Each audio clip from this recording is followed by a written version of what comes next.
Et ici, je sais que le Seigneur s'est occupé de vous parce qu'il y avait le frère Gervais qui était là et qui a apporté la parole aussi. Et c'est merveilleux pour un pasteur de savoir qu'on peut partir et qu'il y a des frères qui continuent l'œuvre du Seigneur. Et c'est le Seigneur qui construit son Église. Et on a eu un très bon moment et on est reconnaissant au Seigneur.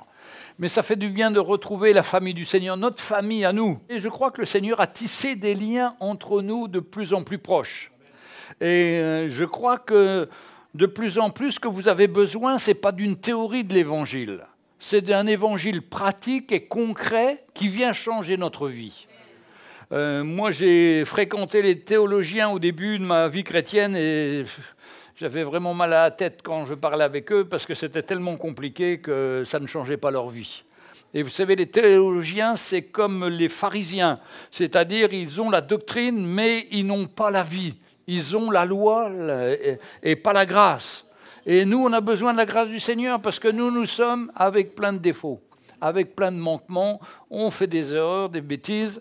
Je dis souvent que je suis ancien parce que j'ai fait toutes les bêtises possibles et que par la grâce de Dieu, Dieu m'a pardonné, m'a délivré et m'a relevé. Vous voyez ce que je veux dire? Dieu ne cherche pas des hommes parfaits. D'ailleurs, il dit dans la Bible, il n'y a pas beaucoup de sages parmi vous. Dieu a choisi les choses folles du monde pour convaincre les sages. Hein. Et Audrey me dit, ben oui, Jean-Louis, vraiment, il t'a choisi, toi. Hein, vraiment, t'es vraiment dans le lot, là. Hein.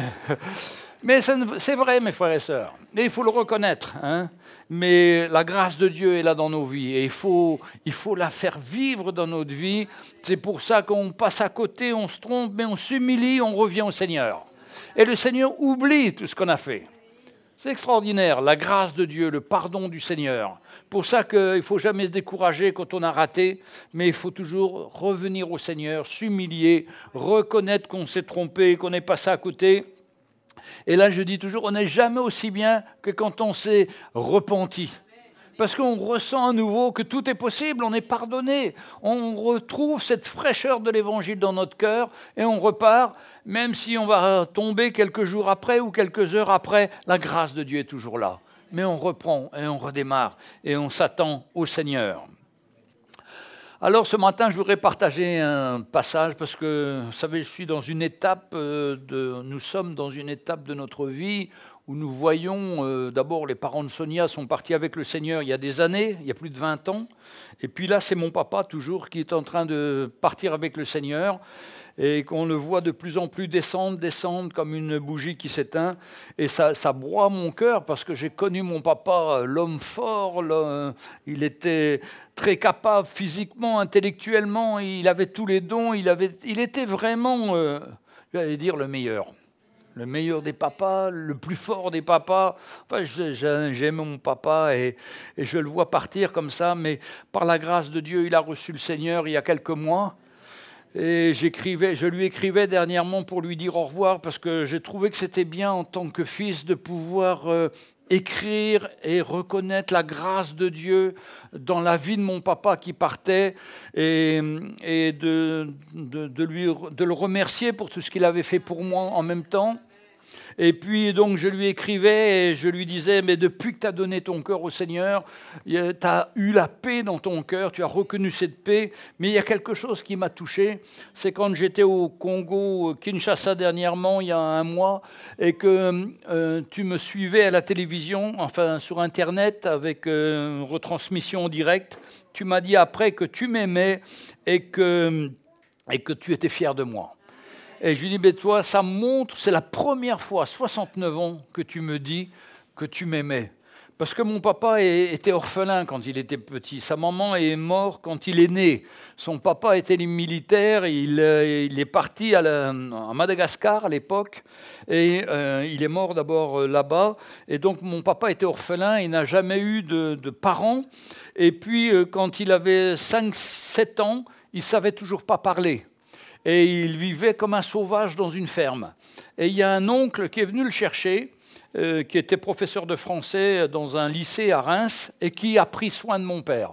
Et mon père a commencé à parler à partir de 7-8 ans, à écrire, et puis à faire des études.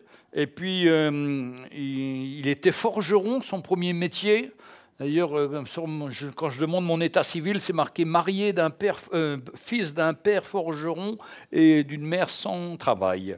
Donc, et puis après, il a fait ses études du CNAM. Tous les soirs, il travaillait. Mais je dis que mon papa, tous les soirs, après le repas du soir, on poussait la table, on enlevait la table, et il amenait des petits moteurs électriques, des pompes pneumatiques, il amenait des choses d'électricité, et il nous apprenait ces choses. Et c'était pour moi des moments passionnants où il nous apportait la science, parce que comme il était ingénieur, il connaissait toutes ces choses, et pour lui, c'était sa vie. Et quand, en 1971, j'ai donné ma vie au Seigneur, là, il était fâché avec moi parce que pour lui, il n'y avait que la science qui avait raison, il n'y avait que ce qu'on pouvait prouver qui avait raison.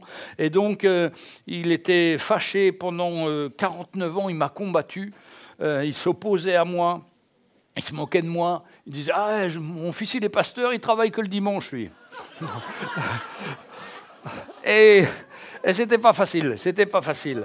Mais bon, et il y a 4 mois, il a donné son cœur au Seigneur quand je lui ai raconté l'histoire du docteur Harrison, qui, vous connaissez l'histoire, elle est sur YouTube.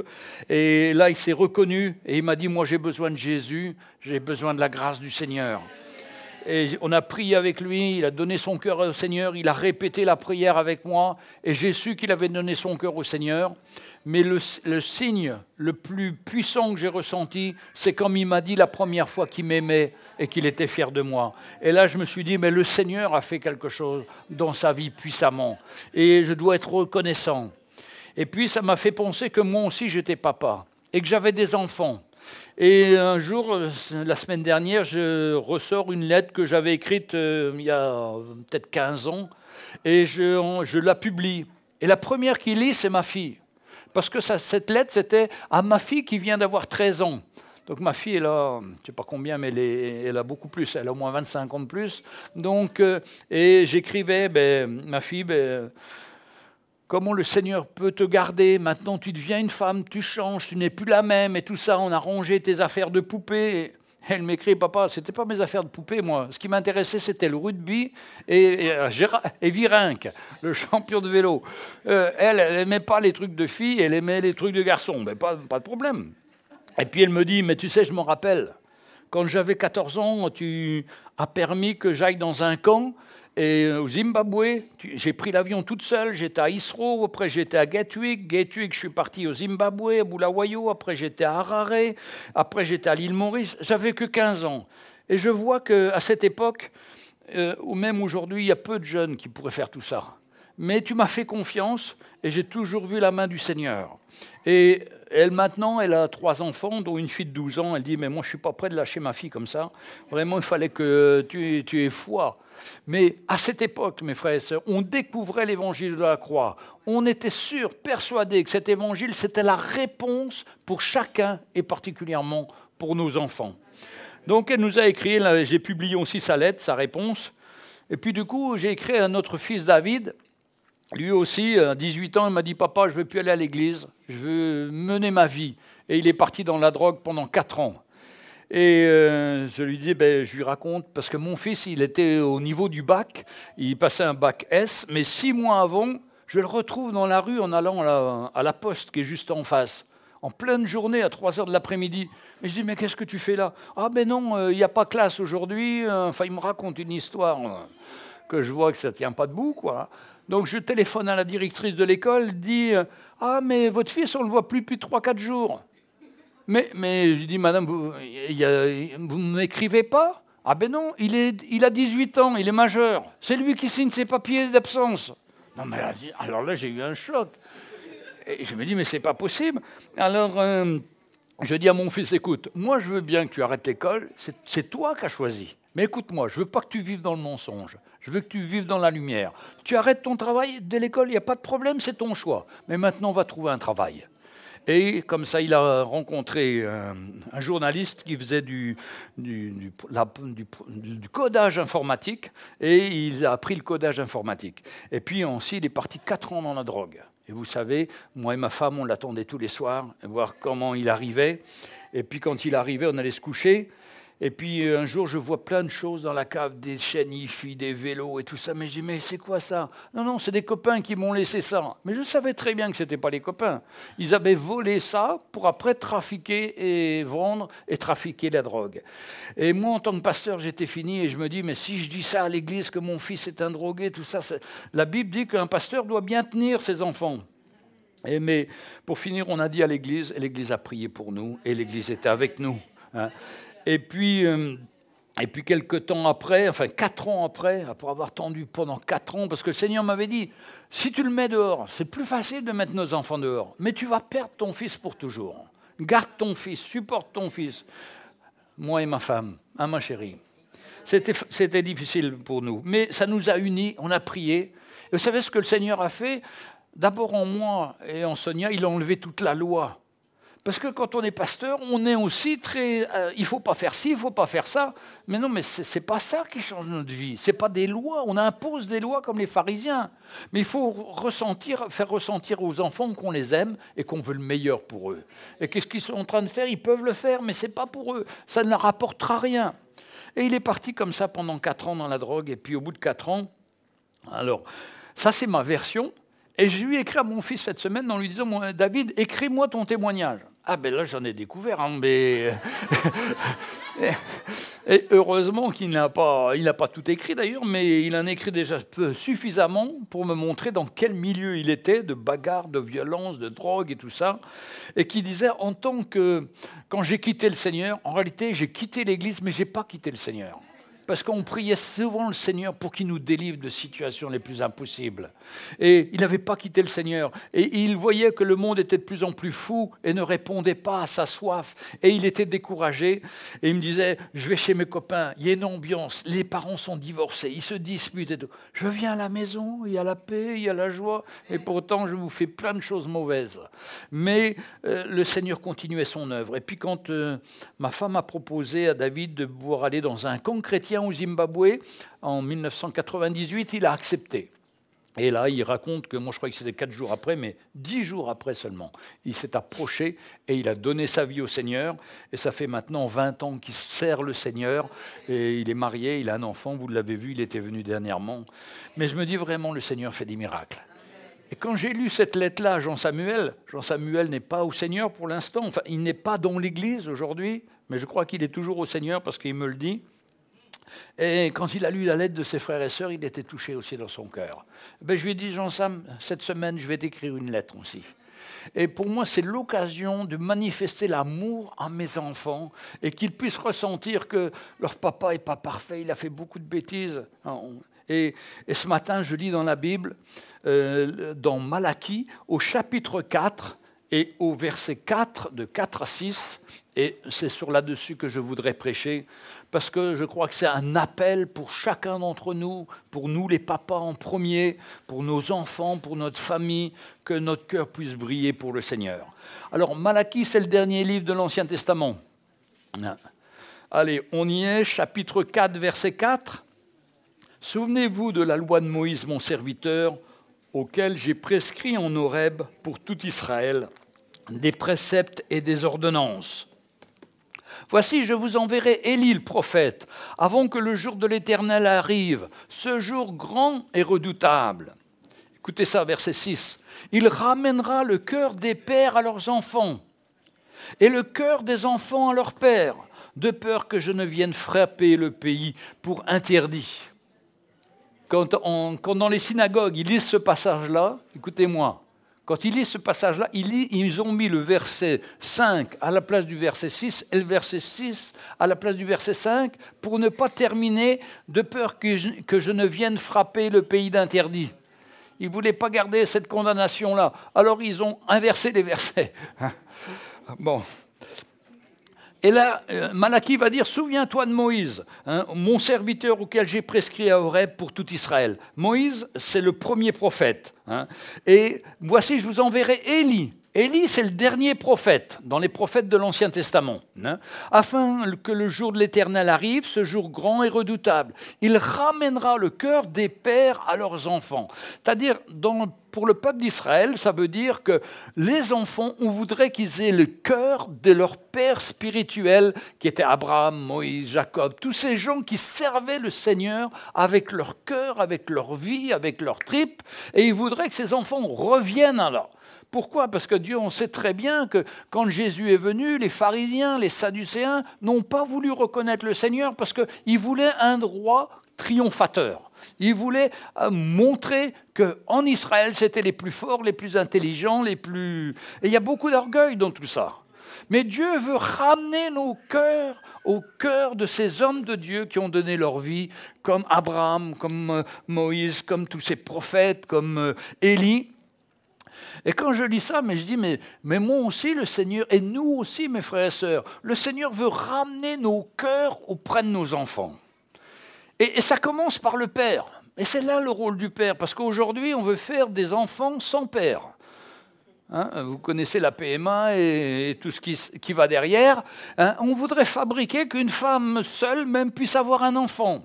On veut fabriquer que 2 femmes puissent avoir un enfant. Parce que l'enfant devient comme, au lieu d'acheter un chien, on prend un enfant. Mais c'est terrible, on arrive dans des choses les plus terribles. Mais mes frères et sœurs, ce qui est important, c'est le cœur du Père. Dans un couple, il faut les deux. Il y a un moment qui est plein de douceur, plein de calme, plein d'amour pour ses enfants, qui va même les défendre des fois devant le papa. Et puis le papa, lui, qui est plus dur. Hein, qui est papa, qui veut que les enfants se tiennent comme il faut. Et c'est la complémentarité des deux qui va amener l'équilibre dans le foyer. Et c'est triste, quand on n'a pas l'un ou l'autre, il manque quelque chose. Mais le Seigneur peut être notre papa. Si on n'a pas de papa, lui, c'est notre papa. Lui, quand on le sert, quand on suit Jésus, il devient notre papa, il prend soin de nous, et nous nous soumettons d'abord à lui. Et ça nous garde de toute situation. Parce que quand on fait son plan, on est sûr qu'on est bien et qu'on va être gardé, qu'on va être protégé. Mais c'est quand on s'éloigne du plan du Père, même naturellement pour nous, quand nos enfants font des choses par derrière et tout, ils pensent être heureux, ils ne sont pas heureux. Et ça les décourage, ça les finit. Et ils voient qu'il y a une lutte dans leur cœur. Et petit à petit, ils s'éloignent de leur Père et il n'y a plus de relation. Moi donc, si j'ai attendu 69 ans pour avoir des relations de cœur avec mon papa, je suis reconnaissant. Et je me suis toujours dit qu'avec mes enfants, je veux toujours avoir des relations de cœur avec eux. Et même s'ils sont déjà de l'âge, je sais que le Seigneur prend soin d'eux et que j'ai toujours ces bonnes relations avec eux. Et je suis reconnaissant au Seigneur.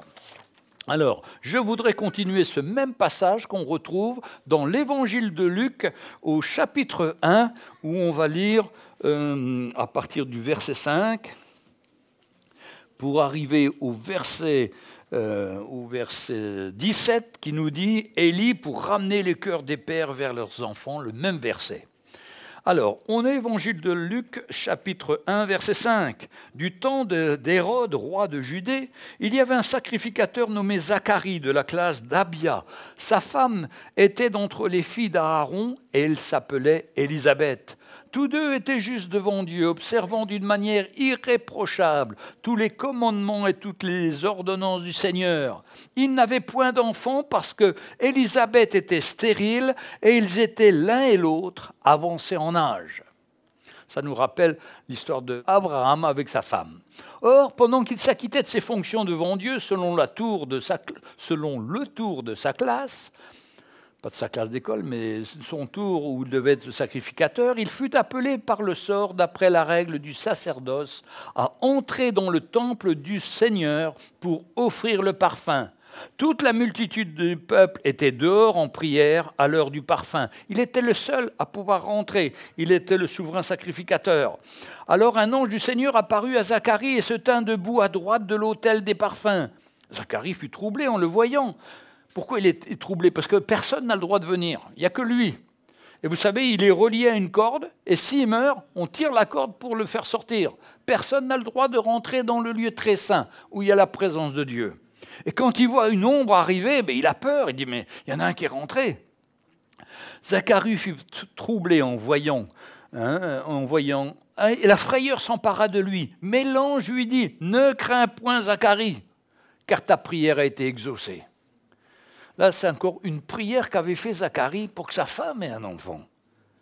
Mais il avait peut-être oublié même. Et vous savez, des fois, on a des prières, et puis on n'a pas la réponse tout de suite. Et puis on oublie la prière. Et puis le Seigneur ne l'oublie pas. Elle reste dans le ciel et le Seigneur intervient à son bon moment. Et après, on se rappelle. Ah oui, on a prié pour nos enfants. On a prié pour qu'ils reviennent au Seigneur. On a prié pour qu'ils puissent servir le Seigneur. Eh bien, c'est la grâce du Seigneur qui se manifeste. Alors l'ange lui dit, ne crains pas, n'aie pas peur. Ah, mais c'est sûr que quand on voit l'intervention d'un ange, ça trouble. On dit, mais qu'est-ce qui se passe? Qu'est-ce qui se passe? Mais c'est un ange qui est là, mais il dit, ne crains pas. Car ta prière a été exaucée. Ta femme Élisabeth t'enfantera un fils et tu lui donneras le nom de Jean. Il sera pour toi un sujet de joie et d'allégresse, et plusieurs se réjouiront de sa naissance, car il sera grand devant le Seigneur. Il ne boira ni vin, ni liqueur enivrante, et il sera rempli de l'Esprit Saint dès le sein de sa mère. Il ramènera plusieurs des fils d'Israël au Seigneur leur Dieu. Il marchera devant Dieu avec l'esprit et la puissance d'Élie pour ramener les cœurs des pères vers les enfants et les rebelles à la sagesse des justes, afin de préparer au Seigneur un peuple bien disposé. Vous voyez, entre l'Ancien Testament, où il parle des pères qui vont ramener les enfants à avoir ce cœur de père, eh bien l'homme qui va être utilisé, ça va être Jean.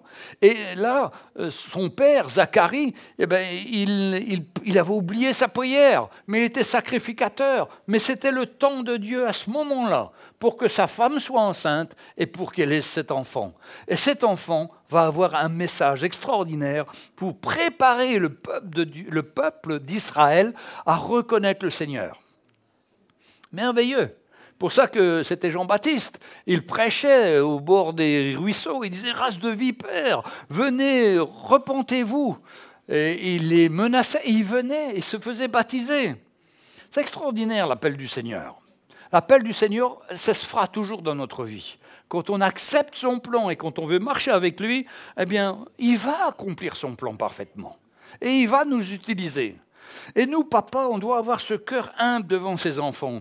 Parce que, si vous êtes comme moi, on me rappelle, mes enfants faisaient une bêtise, hop, ma main partait, et c'était, par exemple, Joanne qui ramassait la gifle au lieu de David. Et je m'étais trompé. Et après, il fallait que je demande pardon à mes enfants. Mais j'ai appris aussi à demander pardon. Écoutez-moi bien, quand on demande pardon à ses enfants, ça ne nous enlève pas du tout notre autorité. Au contraire, ils voient que nous sommes sous l'autorité de Dieu qui nous montre qu'on s'est trompé. Et je me souviens avec mes enfants, je leur demandais pardon, je dis, ce soir ou tout à l'heure, là, on va prier ensemble. Et on se mettait à prier, et ils priaient pour moi. Seigneur, aide mon papa à être juste, aide mon papa à te faire confiance, aide mon papa à ne pas réagir trop vite. Mais au lieu de me donner une mauvaise image, ça les a encouragés, mes enfants, à prier pour moi et à reconnaître l'autorité que Dieu m'avait donnée et de se soumettre à leur papa, parce que leur papa, il était responsable devant le Seigneur. Vous savez, pour un enfant, il ne voit pas Dieu, mais il voit son papa. Et c'est l'image du papa. Et si le papa, il a le cœur du Seigneur, et où il n'a pas, mais il veut avoir ce cœur du Seigneur, les enfants vont ressentir ça, et ça va rassurer, amener la paix dans le cœur des enfants. Et au lieu de décourager, au contraire, ça va construire. Et j'ai vu combien nos enfants priaient pour nous, et demandaient au Seigneur de nous bénir, de nous garder. C'est pourquoi, mes frères et sœurs, nous, de notre temps, on n'avait pas cette grande bavarde qu'est la télévision. Hein, notre temps. La télévision, nous, on n'en avait pas. On avait un magnétoscope avec un écran, un moniteur. Pas de télévision. Et comme ça nous permettait tous les soirs d'avoir un moment avec nos enfants. Moi, je me rappelais, comme je vous le disais, avec mon papa, on n'avait pas la télévision. Papa enlevait la table, on enlevait tout, et il ramenait ces trucs de science. Et c'était la fête pour nous, c'était la joie. Et puis, ça nous a ouvert l'esprit sur plein de domaines qu'on ne connaissait pas.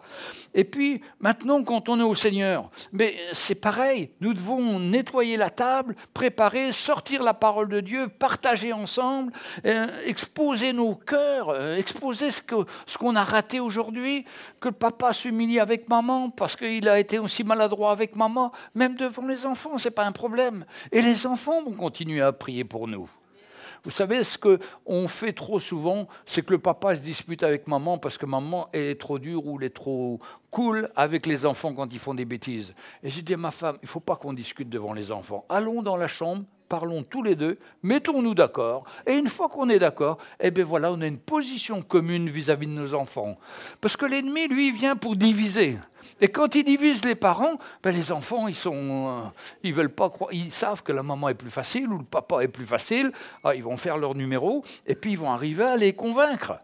Et ma fille était très forte pour ça avec son papa. Hein. Bon. On ne va pas refaire l'histoire, mais chacun de nos enfants nous connaît exactement. Mais si on s'unit avant et qu'on parle ensemble, tous les deux, on voit qu'il y a une friction là. Non, allez, viens, on va en parler. Et on se met d'accord. Et on ressort dans la paix. On parle chacun nos enfants. On a le même langage. Et ça rassure beaucoup les enfants. Vous savez, j'entends beaucoup d'enfants qui me disent, quand papa et maman se disputent, j'ai l'impression qu'ils vont se séparer et que je vais me retrouver toute seule. Et c'est terrible pour un enfant de se sentir qu'ils peuvent perdre un de leurs parents. Alors que le plan de Dieu, c'est que les parents soient unis, marchent ensemble. Et le soir, quand on voit qu'on a raté, que le papa s'humilie devant la maman ou devant les enfants sont en sécurité. Ils ressentent que c'est le Seigneur qui règne dans la maison et qu'on peut faire confiance au Seigneur. Et c'est tellement bon que le matin, le soir, on puisse avoir un moment avec eux. David nous disait toujours, quand j'allais, mais je vous l'ai dit tout à l'heure, quand j'allais chez les copains, les parents qui se tapaient dessus, qui s'injuriaient, j'arrivais à la maison alors que j'avais fait les 400 coups, il y avait la paix avec papa et maman, on était bien. Même mes copains me disaient c'est différent que chez eux, et on est reconnaissant au Seigneur pour tout ça. Frères et sœurs, il y a un potentiel dans l'amour d'un homme pour sa femme pour unir le foyer. Ça unit le foyer, ça construit le foyer, ça l'établit. Alors, après donc, l'ange dit « Ne crains pas, Zacharie » quand l'ange vient lui annoncer. Hein, « Ta femme Élisabeth t'enfantera un fils, tu lui donneras le nom de Jean. » C'est Jean le Baptiste. « Il sera pour toi un sujet de joie et d'allégresse, et plusieurs se réjouiront de sa naissance. » Frères et sœurs, on doit se réjouir d'avoir des enfants. C'est un cadeau du Seigneur, c'est une grâce de Dieu. C'est pourquoi il faut les remettre au Seigneur. Et même si on voit après qu'ils s'éloignent et tout ça, mais on les a remis au Seigneur. Le Seigneur le sait. La main du Seigneur est sur eux et on s'attend à ce qu'ils reviennent un jour. Même si ça fait un peu de temps qu'ils sont partis, mais l'évangile qu'il y a dans leur cœur n'est pas perdu, n'est pas dissous. Je vous ai dit dernièrement, j'étais avec une sœur avocate et on était pour une histoire de locaux à Chaville et quelqu'un avait pris nos locaux, donc on était intervenu, c'était un parking, c'était une petite chose. Et la sœur qui est rétrograde, elle me dit on va prier. Alors attends, moi je suis le pasteur et toi la sœur rétrograde, tu me dis qu'on va prier.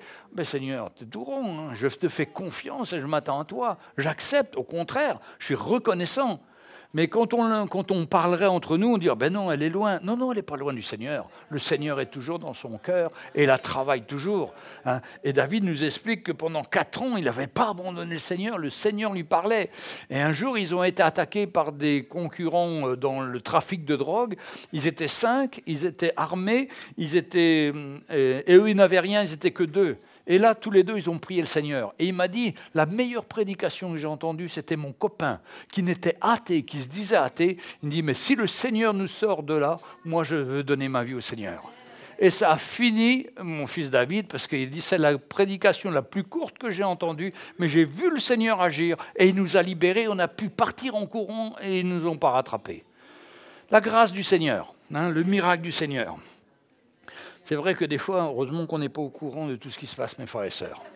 Hein, parce qu'on serait dans la crainte. Hein, on serait...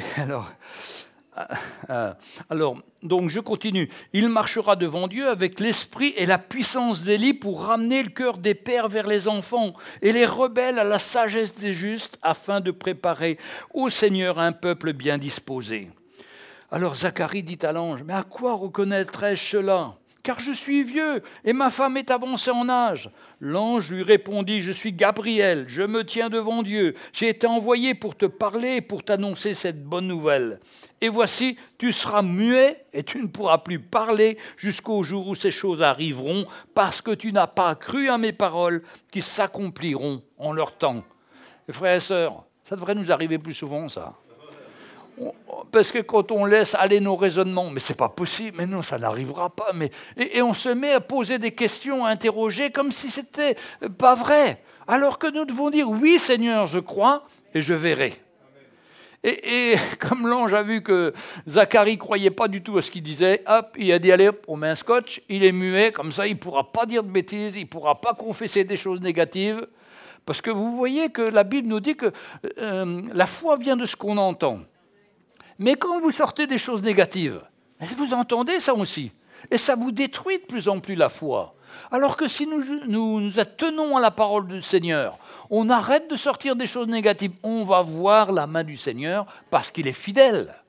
Et c'est ça qui s'appelle marcher par la foi les uns les autres. Il faut arrêter de marcher avec nos doutes, il faut mettre nos doutes de côté, s'en méfier et dire non, le Seigneur m'a dit ça, je crois ce que le Seigneur m'a dit et je le verrai s'accomplir. Amen. Pour ça qu'on a appelé à marcher par la foi, pas autre chose, la foi uniquement. Ça c'est la foi, je crois en mon Seigneur et je m'attends à lui et je verrai sa gloire. Alléluia.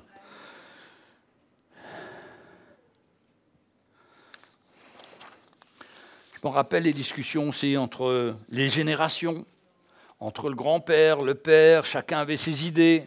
Hein. Et nous, les enfants, on disait « Ah ben, la nouvelle génération, ils ne comprennent rien. » Mais si, ils comprenaient, mais les choses avaient changé, certes, mais ce qui compte, ce n'est pas de revendiquer une nouvelle génération, une nouvelle compréhension des choses.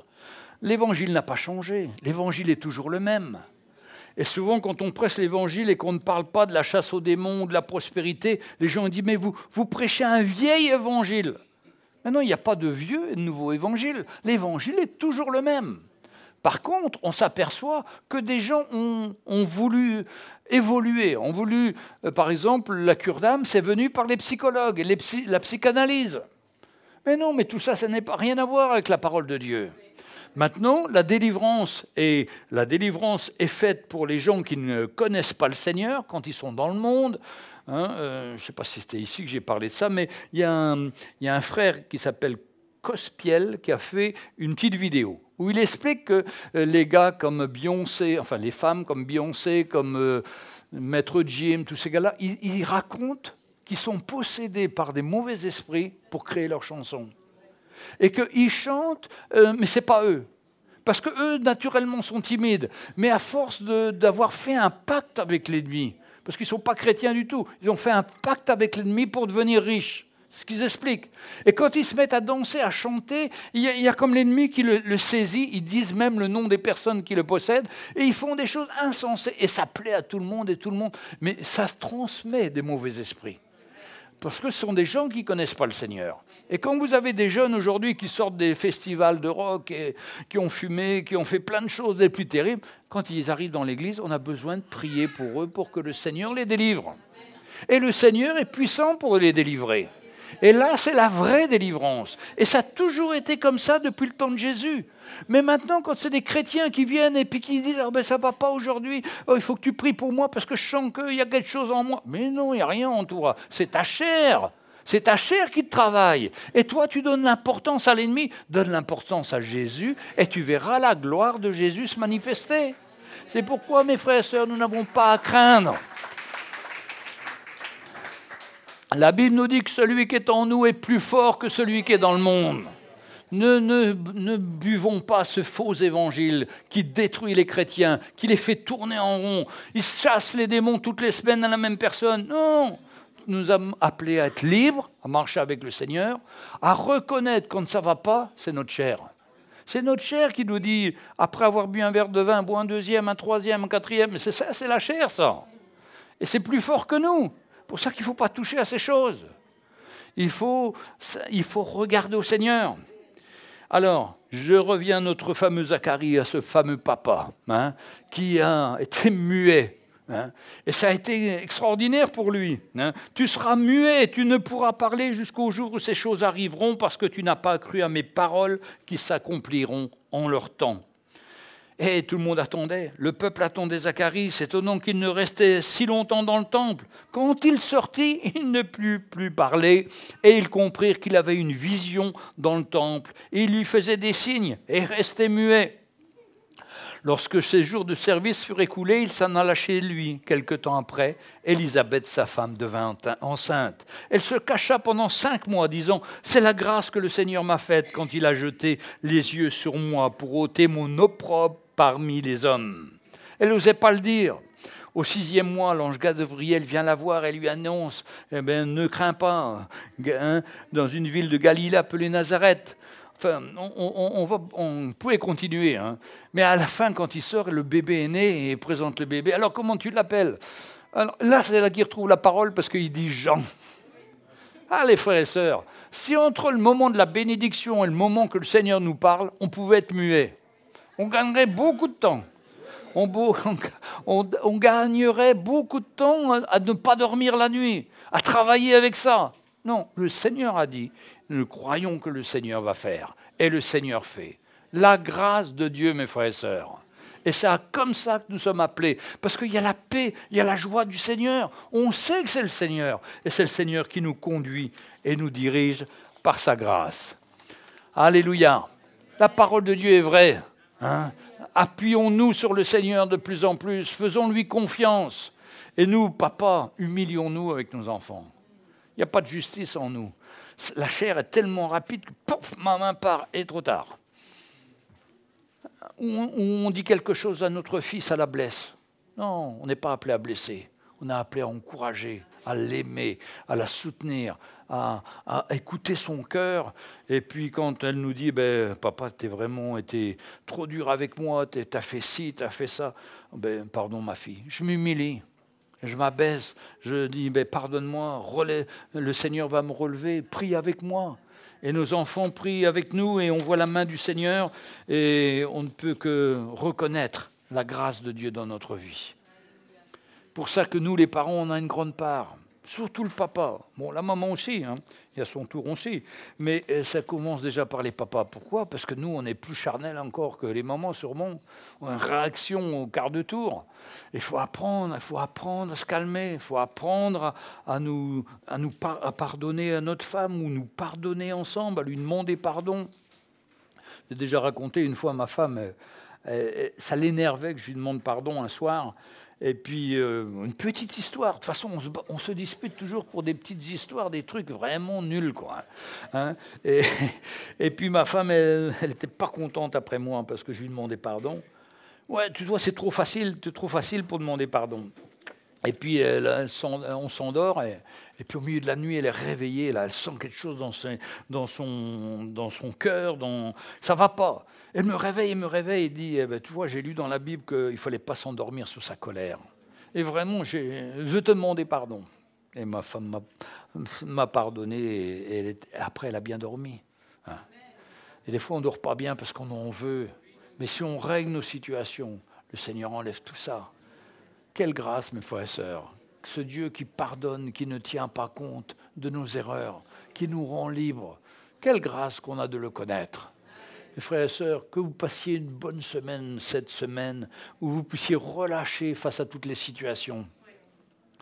Je dois vous dire qu'il n'y a pas qu'à la maison qu'on a des problèmes. Au travail, avec le collègue, même sur Internet. Dernièrement, il y a quelqu'un qui avait fait tout un article sur l'eau, et je réponds à la dame, vraiment, il ne faut pas mettre ces fausses nouvelles-là.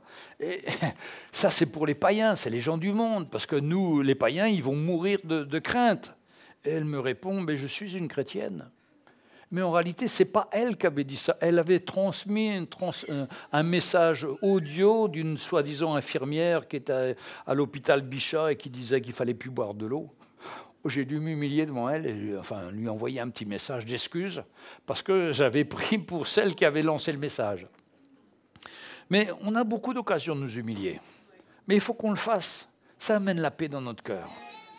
Je me rappelle quand on était à Maurice, la dernière conférence, j'étais sur le lit, là, puis je réfléchissais. À qui j'en veux encore? Tiens, à ma voisine à côté, là, elle m'a fait une histoire, là. Ma voisine qui a le jardin à côté, parce que son mur, il penche, il va tomber. Je lui ai écrit, elle me répond n'importe quoi. Eh ben, j'ai dû écrire une lettre et j'ai envoyé un petit mot pour lui demander pardon. Parce que je sens il faut que ça quitte de ma vie, ces choses-là. Il faut que je sois libre à l'égard de tout le monde. Il faut que je sois en paix à l'égard de tout le monde.